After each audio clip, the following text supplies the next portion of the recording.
आज के इस डीप डाइव की शुरुआत ना एक ऐसे धोखे से होती है जो बिल्कुल हमारी आंखों के सामने हुआ। मतलब अगर हम एक नए घर की कल्पना करें जिसके लिए एक बहुत ही शानदार और स्टैंडर्ड ताला खरीदा गया है। बिल्कुल, और बाहर से देखने पर वो ताला एकदम सुरक्षित लगता है। उसकी ब्रांडिंग, भारी चाबी, सब कुछ एकदम परफेक्ट। हाँ, एकदम परफेक्ट। लेकिन उस ताले के अंदर जहां हमारी नजर नहीं जाती, वहां पहले से ही चोरों के लिए एक छिपा हुआ रास्ता बना हुआ है। कोडिंग और सॉफ्टवेयर डेवलपमेंट की दुनिया में बिल्कुल यही हुआ है। और ये एक ऐसा छिपा हुआ रास्ता है जिससे बड़े बड़े सिक्योरिटी सिस्टम्स भी जो ऑटोमेटेड होते हैं वो भी लंबे समय तक नहीं पकड़ पाए। तो आज की इस गहन चर्चा में हम सेफडेप और ग्रुप आईबी जैसी कई साइबर सिक्योरिटी रिपोर्ट्स के डेटा को एनालाइज कर रहे हैं। हमारा मिशन आज ये समझना है कि कैसे वो पूरा ओपन सोर्स सिस्टम जिस पर आज की डिजिटल दुनिया टिकी है, उसी सिस्टम को अब हमलावर एक हथियार की तरह इस्तेमाल कर रहे हैं। सही कहा।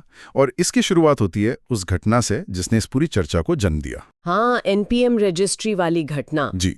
एनपीएम रजिस्ट्री, जो कि डेवलपर्स के लिए कोड पैकेजेस का एक बहुत बड़ा खजाना है, वहां सिक्योरिटी रिसर्चर्स को 36 खतरनाक पैकेजेस मिले हैं। 36 पैकेजेस। और सबसे हैरानी की बात ये थी कि ये पैकेजेस देखने में बिल्कुल स्ट्रापी सीएमएस प्लगइन्स जैसे लगते थे ना। एकदम सही। स्ट्रापी एक बहुत ही पॉपुलर कंटेंट मैनेजमेंट सिस्टम है और हमलावरों ने इन पैकेजेस को सिर्फ 13 घंटे की एक छोटी सी विंडो के अंदर अपलोड कर दिया था। तो 13 घंटे मतलब इतनी जल्दी? तो क्या उन्होंने इन पैकेजेस को किसी आम भरोसेमंद सोर्स की तरह दिखाने की कोशिश की थी जिससे डेवलपर्स चकमा खा जाएं? पूरी तरह से। उन्होंने इसके लिए 4 फेक अकाउंट्स बनाए थे। अगर हम उन नामों को देखें तो वो काफी अजीब थे, जैसे उमर बेक 1233 या केकी एल्फ 12 और टिक केएमएफ 26। अच्छा, ऐसे नामों पर तो कोई भी समझदार डेवलपर शायद ही भरोसा करे। हाँ, नॉर्मली तो नहीं करेगा, लेकिन उन्होंने एक बहुत ही चालाक चाल चली। इन सभी पैकेजेस का वर्जन जानबूझकर 3.6.8 रखा गया। 3.6.8 ही क्यों? मतलब नया वर्जन 1.0 क्यों नहीं रखा? क्योंकि अगर किसी पैकेज का नंबर 3.6.8 होता है तो वो एक पुराना, मैच्योर और कम्युनिटी द्वारा टेस्ट किया हुआ प्रोजेक्ट लगता है। ओह, अच्छा। ऐसा लगता है कि ये सालों से इस्तेमाल हो रहा है। इसके साथ ही इनके नाम स्ट्रॉपी प्लगइन क्रोन या स्ट्रॉपी प्लगइन डेटाबेस जैसे रखे गए थे। ये तो बिल्कुल वैसा ही है जैसे सड़क के किनारे कोई नकली ब्रांडेड जूते बेच रहा हो और उन्हें शोरूम के असली जूतों की तरह पेश कर रहा हो। बिल्कुल सटीक उदाहरण है। क्योंकि असली स्ट्रैपी प्लगइन्स हमेशा @स्ट्रैपी से शुरू होते हैं, लेकिन ये फेक वाले सीधे नाम से शुरू हो रहे थे। पर यहाँ एक बहुत अहम सवाल उठता है। पूछे। डेवलपर्स तो तकनीकी रूप से बहुत समझदार होते हैं ना, वे दिन रात कोड के साथ काम करते हैं। वो इतनी जल्दी इस धोखे का शिकार कैसे हो गए? मतलब क्या किसी ने ध्यान से नाम नहीं पढ़ा? खतरा किसी एक डेवलपर की मैन्युअल गलती में उतना नहीं है जितना उस ऑटोमेटेड सिस्टम के काम करने के तरीके में है जिस पर हम सब निर्भर हैं। ऑटोमेटेड सिस्टम मतलब एनपीएम खुद। हाँ। जब सेफडेप की टीम ने इन खतरनाक पैकेजेस के अंदर झांक कर देखा तो उन्होंने पाया कि इनमें बहुत सारा कोड था ही नहीं, सिर्फ 3 फाइल्स थीं। सिर्फ 3 फाइल्स? हाँ, package.json और index.js जो कि नॉर्मल है, और तीसरी फाइल जो इस पूरे हमले की जड़ थी। कौन सी? postinstall.js file. ओके, तो ये postinstall.js फाइल असल में क्या करती है? मतलब ये इतनी खतरनाक क्यों मानी जाती है? इसे समझने के लिए हमें npm के काम करने के तरीके को देखना होगा। ये जो postinstall.js है ना, ये एक ऐसा स्क्रिप्ट हुक है जिसे npm ने डेवलपर्स की सुविधा के लिए बनाया था। अच्छा, सुविधा के लिए? हाँ, इसका असली मकसद ये था कि अगर किसी पैकेज को इंस्टॉल होने के बाद कोई एक्स्ट्रा सेटअप चाहिए, जैसे कोई बाहरी टूल डाउनलोड करना हो, तो ये फाइल वो काम खुद कर ले। समझ रही हूँ। लेकिन हमलावरों के लिए ये एक वरदान बन गया, क्योंकि npm इंस्टॉल कमांड चलते ही ये फाइल बिना किसी ह्यूमन इंटरैक्शन के खुद ब खुद रन हो जाती है। बाप रे, ये तो वैसा ही हो गया जैसे एक स्मार्ट टीवी खरीदा हो, उसे घर के वाईफाई से कनेक्ट किया और कंपनी ने डिलीवरी वाले को यह अधिकार दे रखा है कि वो टीवी सेट करते वक्त घर के वाईफाई का पासवर्ड भी अपने सर्वर पे भेज दें। एकदम सही। मतलब सिर्फ टीवी चालू करने की परमिशन दी थी, डेटा चुराने की नहीं। यहाँ डेवलपर ने सिर्फ पैकेज इंस्टॉल किया और बैकग्राउंड में एक अनजाना कोड रन हो गया। और इसमें एक और बहुत खतरनाक पहलू है, प्रिविलेजेस। प्रिविलेजेस वो कैसे? यूरो स्क्रिप्ट बैकग्राउंड में रन हो रही है ना, ये उसी यूजर के अधिकार के साथ रन होती है जो इस कोड को इंस्टॉल कर रहा है। एक मिनट, इसका मतलब है कि अगर कोई डेवलपर इस पैकेज को अपनी कंपनी के CI/CD पाइपलाइन में या किसी डॉकर कंटेनर के अंदर डिप्लॉय कर रहा है जो कि पूरा ऑटोमेटेड होता है, हाँ, तो क्या हमलावर को सीधा रूट एक्सेस मिल जाता है? बिल्कुल, सीधा रूट एक्सेस। और रूट एक्सेस का मतलब है सिस्टम का भगवान बन जाना। हमलावर उस सर्वर पे कुछ भी कर सकते हैं। ये तो बहुत डरावना है। और ये एक ऐसा ऑटोमेटेड प्रोसेस है जहां हैकर के लिए दरवाजा खोलने की भी जरूरत नहीं पड़ी। पैकेज डाउनलोड हुआ और हैकर सिस्टम के अंदर। हम हमेशा टेक इंडस्ट्री में ऑटोमेशन को स्पीड और प्रोडक्टिविटी का प्रतीक मानते हैं। हम कहते हैं कि जितना कम इंसान का दखल होगा, सिस्टम उतना तेज चलेगा। हाँ, यही तो विडंबना है। पर ऐसा लग रहा है कि यहाँ ऑटोमेशन ही हमारी सबसे बड़ी कमजोरी बन गया है, ट्रोजन हॉर्स की तरह। ट्रोजन हॉर्स बिल्कुल सही शब्द है। और जब ये ट्रोजन हॉर्स खुलता है तो अंदर से सिर्फ एक सीधा सा मैलवेयर नहीं निकलता। तो और क्या निकलता है? सेवडेप के विश्लेषण के अनुसार इस हमले में हैकर्स ने अपने पेलोड्स को लगातार इवॉल्व किया। उन्होंने सिर्फ एक बार हमला नहीं किया, बल्कि 8 अलग-अलग स्टेजेस में से आगे बढ़ाया। रुकिए, 8 अलग-अलग स्टेजेस? इसका मतलब है कि ये कोई रैंडम स्क्रिप्ट किडी का काम तो बिल्कुल नहीं था। बिल्कुल नहीं, ये बहुत एडवांस था। तो एक बार जब उन्हें वो शुरुआती एक्सेस मिल गया, तो उनकी पहली चाल क्या थी? सबसे पहले उन्होंने एक लोकली एक्सेसिबल रेडिस इंस्टेंस को निशाना बनाया। रेडिस, वो जो फास्ट इन मेमोरी डेटाबेस होता है? हाँ, वही।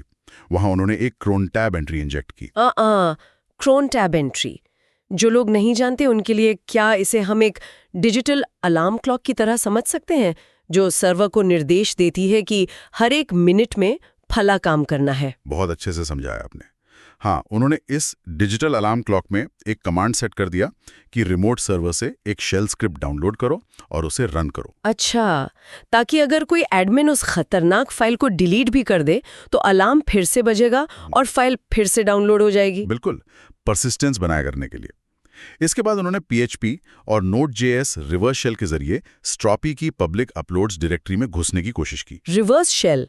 मुझे याद है, रिवर्स शेल का मतलब है कि आमतौर पर हैकर सर्वर में घुसने की कोशिश करता है जिसे फायरवॉल रोक देता है। हाँ, लेकिन रिवर्स शेल में हमारा ही सर्वर हैकर के कंप्यूटर से संपर्क करता है ना? हाँ, फायरवॉल को लगता है कि ये नॉर्मल आउटगोइंग ट्रैफिक है और वो उसे जाने देता है। एकदम सही। फायरवॉल बाहर से आने वाले ट्रैफिक को ब्लॉक करता है, अंदर से बाहर जाने वाले को नहीं। तो रिवर्स शेल के जरिए उन्हें सर्वर के अंदर एक कमांड लाइन मिल गई। लेकिन जब ये तरीका उन्हें वहां तक नहीं ले जा पाया जहां वो जाना चाहते थे, तो उन्होंने क्या किया? उन्होंने अपनी रणनीति फिर से बदली। इस बार उन्होंने डॉकर कंटेनर से बाहर निकलने यानी डॉकर एस्केप का तरीका अपनाया। मतलब उन्होंने सिर्फ उस छोटे से कंटेनर को हैक नहीं किया, वो उस कंटेनर की दीवारें तोड़कर मेन होस्ट सर्वर में घुस गए। जी हाँ, डॉकर एक सैंडबॉक्स की तरह होता है। डेवलपर सोचता है कि अगर ऐप हैक भी हो गया तो हैकर सिर्फ उसी डिब्बे में बंद रहेगा। पर उन्होंने डिब्बा ही तोड़ दिया। हाँ, और सीधे होस्ट मशीन पर एक direct Python reverse shell launch कर दिया जो पोर्ट 4444 पर काम कर रहा था। बाप रे! इसके बाद उनका पूरा ध्यान सिस्टम में मौजूद एनवायरनमेंट वेरिएबल्स और पोस्टग्रेस डेटाबेस कनेक्शन स्ट्रिंग्स को ढूंढने पर लग गया। यहाँ मुझे एक बात बिल्कुल समझ नहीं आ रही है। क्या? अगर उनके पास डॉकर एस्केप के जरिए पहले से ही सिस्टम का इतना गहरा एक्सेस था, जहां वो होस्ट मशीन पर डायरेक्ट शेल चला रहे थे, तो वो वापस डेटाबेस स्ट्रिंग्स और हार्ड कोडेड पाथ्स क्यों ढूंढने लगे? मतलब अगर मैं एक कमरे के अंदर घुस गई हूं और मेरे पास पूरे घर की चाबियां हैं, तो मैं वापस जाकर खिड़कियों के ताले क्यों चेक करूंगी? ये बहुत ही शानदार सवाल है। क्या उनकी पहली स्ट्रैटेजी फेल हो गई थी? फेल नहीं हुई थी, और यही चीज इस हमले को बाकी आम हमलों से अलग बनाती है। इसका जवाब हैकर्स की बदलती मानसिकता में छिपा है। कैसी मानसिकता? सेफडेप के विश्लेषकों ने इस पूरे हमले में एक स्पष्ट नैरेटिव देखा है। हैकर्स ने पहले बहुत आक्रामक तरीके अपनाए, जैसे रेडिस में घुसना और डॉकर एस्केप करना। हाँ, ये तो बहुत शोर मचाने वाले तरीके हैं। बिल्कुल, ये तरीके शोर मचाते हैं और मॉनिटरिंग सिस्टम इन्हें पकड़ सकते हैं। लेकिन जब उन्हें इस आक्रामक तरीके से वो खजाना नहीं मिला जो वो चाहते थे, तो उन्होंने तुरंत अपनी अप्रोच बदल ली। तो वो शांत हो गए? हाँ, वे डेटा कलेक्शन और सिस्टम की छानबीन, जिसे हम रिकॉनेसेंस कहते हैं, उस पर फोकस करने लगे। अच्छा। उन्होंने स्ट्रॉपी कॉन्फ़िगरेशन, कुबरनेटिस सीक्रेट्स और क्रिप्टोकरेंसी वॉलेट फाइल्स को स्कैन करना शुरू किया। वे इलास्टिक सर्च सीक्रेट्स ढूंढ रहे थे। मतलब वो किसी स्पेसिफिक चीज की तलाश में थे। जी। आखिर में उन्होंने कुछ हार्ड कोडेड क्रेडेंशियल्स का इस्तेमाल करके सीधे पोस्टग्रेस्यूअल डेटाबेस से जुड़ने और 6 गार्डेरियन डेटाबेसेस पर हमला करने की कोशिश की। गार्डेरियन डेटाबेस मतलब इसका सीधा संबंध क्रिप्टो करेंसी और फाइनेंस से है। बिल्कुल। और हार्ड कोडेड क्रेडेंशियल्स का इस्तेमाल। इसका मतलब है कि उनके पास पहले से ही कुछ डेटा मौजूद था, वो अंधेरे में तीर नहीं चला रहे थे। एकदम सही पकड़ा। उन्होंने आखिर में एक बहुत ही विशेष होस्टनेम को टारगेट किया जिसका नाम था प्रॉड स्ट्रैपी। अच्छा। वहां उन्होंने एक परमानेंट इम्प्लांट सेट किया ताकि वो जब चाहें तब वापस आ सकें। जिस तरह का डेटा वो चुरा रहे थे, जैसे वॉलेट की सीड फ्रेज, हॉट और कोल्ड वॉलेट का बैलेंस, हाँ, उसे देखकर साफ हो जाता है कि ये किसी क्रिप्टो करेंसी प्लेटफॉर्म को निशाना बना के किया गया एक बेहद टारगेटेड हमला था। ये पूरी घटना तो मुझे किसी हीस्ट मूवी की याद दिला रही है। मतलब ये कोई सड़क की चोरी नहीं है, ये एक वेल प्लान्ड बैंक हीस्ट है जहां चोर वॉल्ट के सामने खड़े हैं और ताला तोड़ने के लिए बार बार अपने टूल्स बदल रहे हैं। बिल्कुल वैसा ही है। पहले वो डायनामाइट इस्तेमाल करते हैं, फिर ड्रिल मशीन लाते हैं, फिर लेजर कटर निकालते हैं, जब तक कि उन्हें सही रास्ता नहीं मिल जाता। बहुत सही एनालॉजी है। उन्होंने हार नहीं मानी, बस टूल्स बदलते गए। लेकिन जो बात सबसे ज्यादा डराने वाली है ना, वो ये है कि ये बैंक हीस्ट किसी एक सर्वर पर नहीं हो रही। मतलब और भी जगह? जी, पूरे ओपन सोर्स इकोसिस्टम को ही अब एक युद्ध के मैदान में बदल दिया गया है। हाँ, मैंने भी सोर्स मटेरियल्स में देखा कि ये सिर्फ एनपीएम तक सीमित नहीं है। हर वो जगह जहां डेवलपर्स कोड शेयर कर रहे हैं, वहां हैकर्स पहुंच चुके हैं। उदाहरण के लिए गिटहब को ही ले लीजिए। वहां इजेम टेबो नाम के एक अकाउंट का जिक्र है। क्या किया इस अकाउंट ने? इस अकेले अकाउंट ने अलग अलग ओपन सोर्स रिपोजिटरीज में 256 पुल रिक्वेस्ट्स भेजे और इन रिक्वेस्ट्स के अंदर ऐसे पेलोड छिपे थे जो सीआई लॉग से सीक्रेट्स चुरा लेते थे। 256 पुल रिक्वेस्ट्स, ये तो पूरा एक कैंपेन है। हाँ, और पाइथन डेवलपर्स के लिए भी खतरे कम नहीं है। PYPI पर BitTonsor-Wallet नाम के पैकेज में एक बैकडोर था। अच्छा, मैंने इसके बारे में पढ़ा था। वो डीजे यानी डोमेन जनरेशन एल्गोरिदम का इस्तेमाल करा था ना? एकदम सही। ये बैकडोर वॉलेट डिक्रिप्शन के वक्त एक्टिवेट होता था और DGA डोमेन्स के जरिए डेटा चुराता था। ये क्या करता है कि वो हर दिन सैकड़ों नए डोमेन नाम जनरेट करता है।